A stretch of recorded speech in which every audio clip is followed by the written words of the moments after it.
นะครับก่อนที่จะมีการแสดงเราจะทำการดูทางดูกันก่อนนะครับ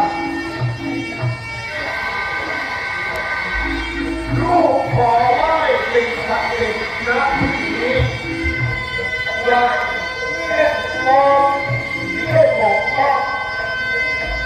แม่ขอว่าอวยไม่คุ้มครอง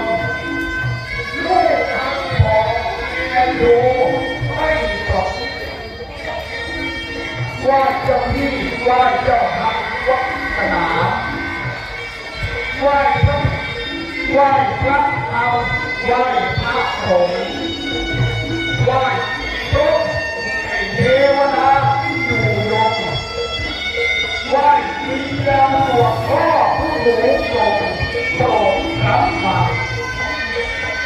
ลูกหลานนี้เป็นเลือดของหลวงพ่อคือพระรองเวสระดีที่ให้สูงขอทุกโปรดช่วยหาคูณอย่าให้สูงสำนักกระบี่วัดหนองแสดงรับกระบี่แห่งเป็นผู้ท่านนะครับขอสามท่านไทยรัฐมียาวนานมา100 ปีและข้อมูลของเราเรื่องผี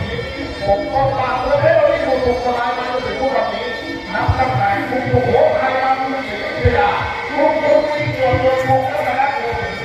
ยาสืบสงครามข้าวเป็นศัตรูลูกข้าวเป็นเส้นไทยและข้อมูลของเราที่โคตรศิลปะการต่อสู้เอาไว้ทำให้ข้าวเป็นศัตรูแต่ปัจจุบัน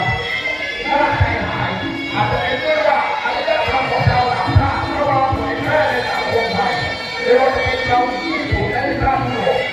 ทำให้เราหลงลืมกันว่านอกจากมวยไทยที่เรารู้จักกันทั่วโลกแล้วยังมีศิลปะการต่อสู้อีกแขนงหนึ่งก็คือกระบี่กระบองแต่สำหรับวัดหนองแสดงโดยพระเดชพระคุณหลวงพ่อพระครูกัญญาวิรุฬอดีตเจ้าอาวาสวัดหนองแสดงอดีตเจ้าคณะอำเภอม่วงได้ถ่ายทอดวิชาความรู้ในเชิงกระบี่กระบองให้กับเด็กๆที่มาอาศัยที่อยู่ที่วัดหนองแสดงถึงแม้ว่าวันนี้จะเป็นการครบรอบการจากไปของพระเดชพระคุณหลวงพ่อครบรอบ46แล้วก็ตามปัจจุบันพระครูที่รับได้ขนาดพอเจ้าอาวาสผู้ปัจจุบันได้เป็นผู้บริหารเจตนารมณ์ของพระเดชพระคุณหลวงพ่อให้เป็นสัญลักษณ์ของวัดหนองแสดงก็คือกระบี่กระบองและเป็นคนที่เป็นพวกการได้การเดินทางดูพระเดชพระคุณหลวงพ่อพระครูกัญญาวิรุฬจะมาเป็นที่รับรู้ที่ผู้อ่านของท่านนั้นวันนี้มาแสดงความในวันนี้ประกาศได้นำกระบวนที่ว่าเป็นหัวใจของพระเดชพระคุณหลวงพ่อนั้นให้ประจักษ์กับพวกว่าจังหวัดลบบุรีมีของดีอยู่ที่วัดหนองแสดงตำบลยางโทนอำเภอหนองโคกจังหวัดลบบุรี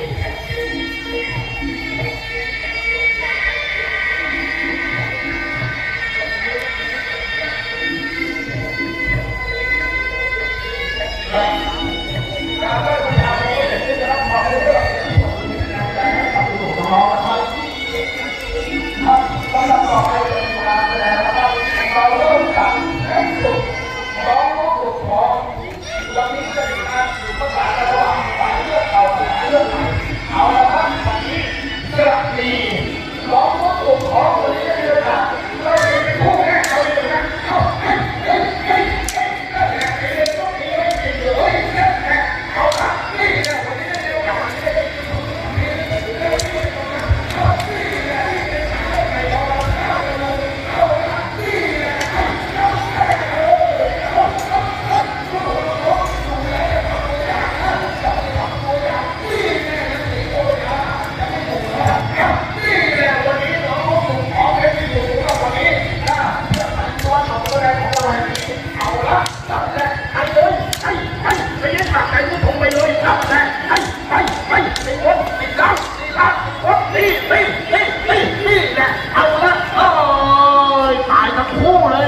ขอบคุณต้องเลี้ยงปรบมือขอบคุณไปยังผู้แสดงด้วยนะครับ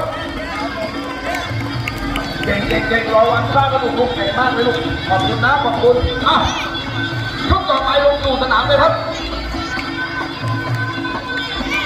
ครับดูไปแล้วเล็กสุดคราวนี้ดูใหญ่ขึ้นมาบ้างมา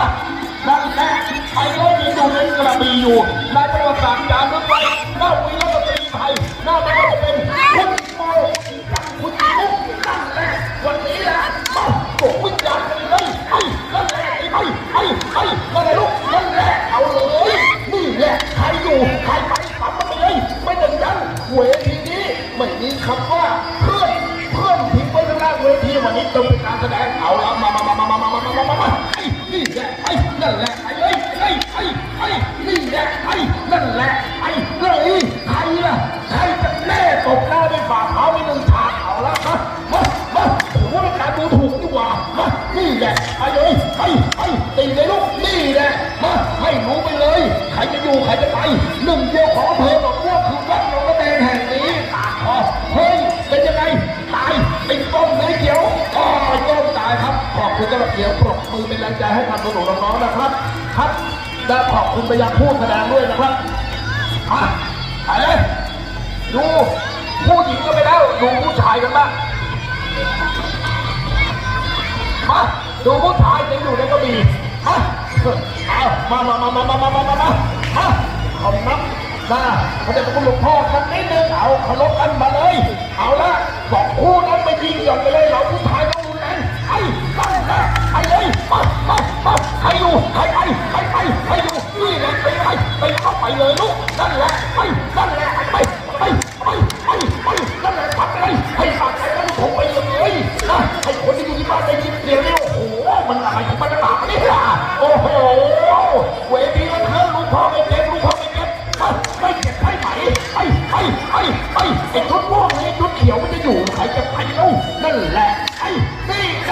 โอ้โหเอาคืนมาแต่งหน้า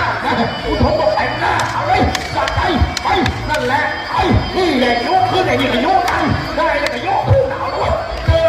ไอ้นั่นแหละเอานั่นแหละโอ้โหมาลุกขึ้นมาเวทีนี้ไม่มีคำว่าเพื่อนสงครามยังไม่จบจะรับส่งทหารได้ยังไงเล่าเฮ้ยมานี่แหละโอ้ยตายเลยครับขอบคุณสำหรับเสียงปรบมือนะครับขอบคุณไปยังผู้แสดงด้วยนะครับมาเอาละครับสำหรับตัวนี้ครับทีมแชมป์ประเทศไทยมาเมื่อวันที่ 19 ที่ผ่านมานะครับเป็นอาวุธกระบี่เดียวประชาชนทั่วไปเราพัฒนาเรื่องของประเทศไทยมาแล้วนะครับเอาละครับวันนี้เป็นโอกาสดีของท่านผู้ชมระดับประเทศขอบคุณสำหรับข้อมูลนะครับขอบคุณสำหรับข้อมูลเนี่ยขอบแท้ต้องไปอย่างนี้วัดหนองกระเบนต้องไปอย่างนี้ระดับประเทศให้มันฟาดใจเลยลูกนั่นแหละโอ้โหมานี่เลยระดับประเทศไม่ได้ธรรมดาเลยวันนี้ได้มาปรากฏตัวที่วัดหนองกระเบนของเราแห่งนี้เอานี่แหละโอ้โหลุกขึ้นมานี่แหละให้ลุกไปเลยว่าใครจะอยู่ใครจะไประดับประเทศเขาเล่นกันยังไงแนววัดหนองกระแดงตำบลยางโคนอำเภอหนองบุ้งจังหวัดลบบุรีมีของดีให้ชมวันนี้นะใครไม่ได้มาชมเสียดายแย่เลยวันนี้นะระดับประเทศนี่นะประชาชนทั่วไปมาเลยนั่นแหละเอาสำหรับเอาไงนั่นแหละเลยนี่แหละเลยดูนี่เอาใครจะไปนี่แหละไปเลยโอ้ยครับขอบคุณสำหรับเสียงปรบมือนะครับขอบคุณไปยังผู้แสดงด้วยนะครับจะเป็นดาบคู่นะครับดาบมาเอาดูไหนดูเอาดาบคู่ไปเลยมาเลยใครจะอยู่ใครจะไปนั่นแหละลูกนั่นแหละตีบ้านนี่แหละโอ้โหเสียงเชียร์ให้กำลังใจไปเลยโอ้โหมาลุกขึ้นมาหล่อหนาไปเลยนั่นแหละตีบ้านโอ้โหตามมือเดี๋ยวมาไอ้เลยขอบคุณนั่นแหละไอ้เลยนี่แหละใครจะอยู่ใครจะไปอยู่ ถูกตีกันทุกวันวันนี้ไปกันคืนกันทุกวันจับมันไว้ลูกนี่แหละมาใครอยู่ใครไปใครจะไปใครจะอยู่โอ้โหครับขอบคุณสำหรับเสียงปรบมือนะครับขอบคุณไปยังผู้แสดงด้วยนะครับมาตายเป็นตายนะไหนก็มาแล้วนี่นะมา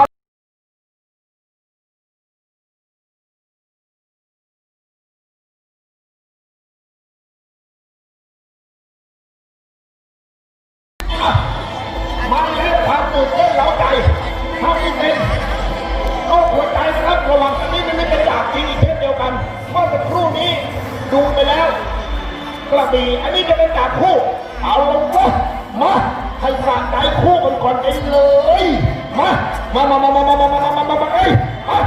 เอาละมาใครจะแน่ใครจะอยู่ใครจะไปมันเลยไอ้มาแล้วโอ้โหให้มันจับไปแล้วดูถูกไปเลยเฮ้ยโอ้โหเวทีสะเทือนมานั่นไอ้นี่ได้นี่บนฝั่งซ้ายฝั่งขวาโอ้โหนั่นแหละเอาเลยนี่แหละโอ้โหลูกพาได้เจ็บลุกขึ้นมานี่แหละเอาเลยนี่แหละเอาเลย